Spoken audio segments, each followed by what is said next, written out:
శ్రీరామ శ్రీరామయ్యని ఏ మానవుడు ఏర్పడిన మదిలో ఆ రామ విపుడి తెచ్చిన కారాకులుట్టు కర్మ విశేషము. అటు విధంగా మన జీవితాన్ని మలుచుకోవాలి.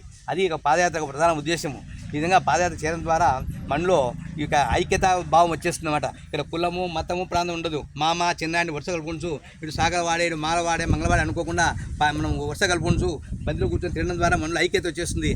మనసులంతా ఒకటే, మనసు చైతన్యం రావాలి, మార్పు రావాలని ఒక సందేశాన్ని ప్రపంచానికి పోతుందన్నమాట. అది విశేషము.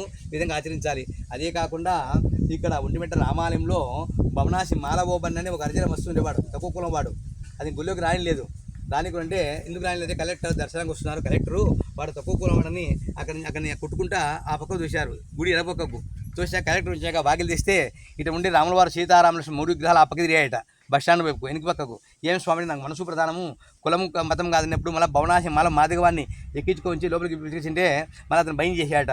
రామ రామ రామ రామ ఎనుట నా వంతు, ఏకశిలాలయ రామ నన్ను సంరక్షించేట నీ వంతు, రామ రామ రామాయని ధరణిపై పడి సాష్టాంగ నమస్కారం చేయట నా వంతు, రారా పుత్రాయని కౌగుడి చెట్టుడు నీ వంతు, రామ రామ రామాయని రాముని పాదం పట్టండి యమునికి నామం పెట్టండి. యమున భయపడాలి అటువంటి రామాయణంలో. అందుకే రాములవారి అక్కడ అన్ని కులాల వారికి దర్శనం లభిస్తుంది. ఈ కులము మతం కూడా అందరూ దర్శించుకోవచ్చు రాములవారిని. ఎందుకంటే అక్కడ మనసే ప్రధానమని ఆ ఒంటిమిట్ట క్షేత్రంలో ఇమాం బేగని ముస్లింకు దర్శనం ఇచ్చాడు.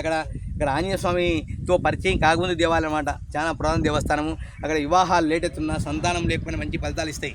Without children problems, delay marriages, you can call it 9 to 10 PM freely spread the mantra. God is anywhere any time అని, పాజిటివ్ థింకింగ్ ఈజ్ గాడ్ అని. దేవుడు ఎవరంటే మంచి ఆలోచించలే